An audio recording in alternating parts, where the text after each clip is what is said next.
Assalamualaikum warahmatullahi wabarakatuh. Perkenalkan semuanya, saya Sarif Novel Fatur Rahman, seorang mahasiswa dari Universitas Tanjung Pura, Fakultas Pertanian, jurusan Ilmu Tanah, Prodi Ilmu Tanah, dengan NIM C10512011034. Kali ini, dalam video ini, saya akan menjelaskan bagaimana teori penciptaan alam semesta dan juga pembentukan bumi. Sebelum lanjut ke videonya, jangan lupa klik tombol like dan subscribe channel ini, dan terus dukung saya dengan komen, berikan saran dan juga kritik Anda. Langsung saja kita ke videonya. Selama bertahun-tahun, manusia mencari teka-teki bagaimana bumi dan alam semesta ini terbentuk. Saat ini, para ilmuwan melalui teori Big Bang yang ditemukakan oleh ilmuwan dan astronom Belgia bernama Georges Lemaitre pada tahun 1927 menjelaskan bagaimana bumi dan alam semesta ini terbentuk. Lebih dari 14 miliar tahun yang lalu, alam semesta ini merupakan tempat di mana mempunyai temperatur, energi, dan juga kerapatan atau kepadatan yang tinggi. Alam semesta ini juga merupakan tempat di mana ada banyak sekali materi-materi fisika dan juga unsur-unsur kimia di dalamnya. Proses ini terjadi kurang lebih selama 9 miliar tahun yang lalu.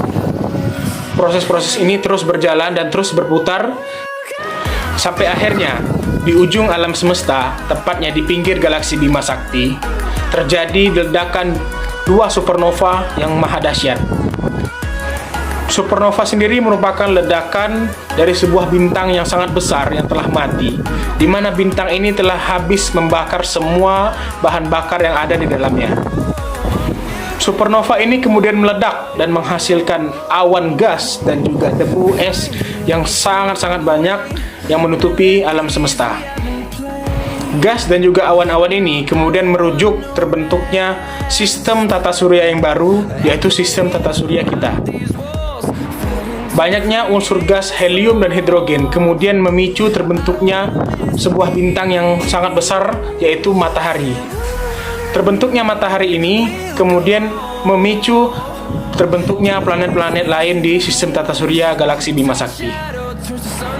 Akibat dari sinar matahari yang sangat panas, unsur-unsur gas yang ringan kemudian menguap dan menyisakan unsur-unsur gas yang besar dan berat seperti silikon, magnesium, besi, dan nikel yang kemudian mengendap atau menggumpal dan kemudian berevolusi menjadi planet-planet termasuk planet bumi di dalamnya.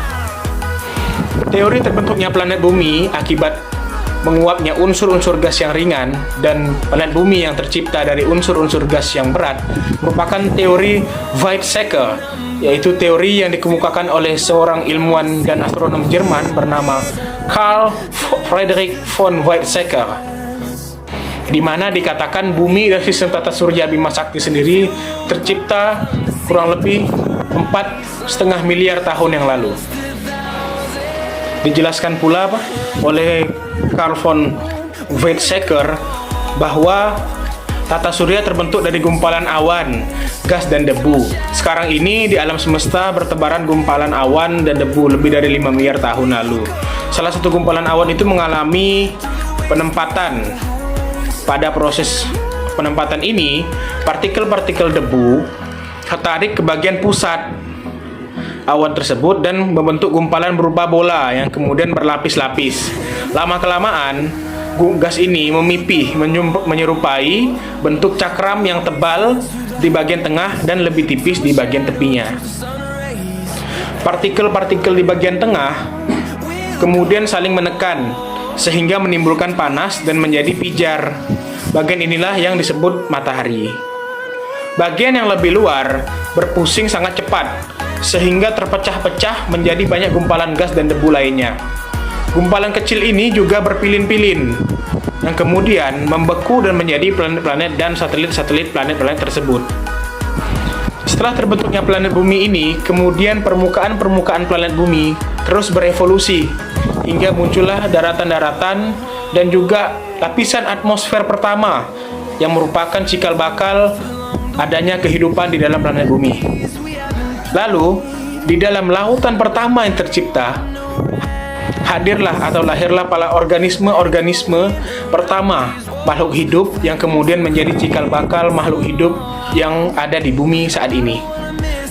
Makhluk hidup ini akan terus berevolusi dan berkembang hingga menjadi organisme-organisme yang lebih sempurna dan lebih lengkap nantinya. Sementara daratan-daratan, lautan, dan juga lingkungan-lingkungan yang ada di bumi akan terus mengalami perubahan dan perkembangan seiring waktu hingga akhirnya nanti menjadi daratan dan juga lingkungan yang layak dihuni oleh kita manusia. Sampai saat ini, perubahan dan juga perkembangan tersebut terus terjadi di planet bumi ini, bahkan hingga saat kita hidup sekarang. Maka dari itu, jagalah bumi kita agar generasi-generasi selanjutnya dapat menikmati keindahan-keindahan yang ada di bumi kita saat ini. Sekian video saya kali ini. Terima kasih kepada para penonton. Wabillahi taufik wal hidayah. Wassalamualaikum warahmatullahi wabarakatuh. Salam.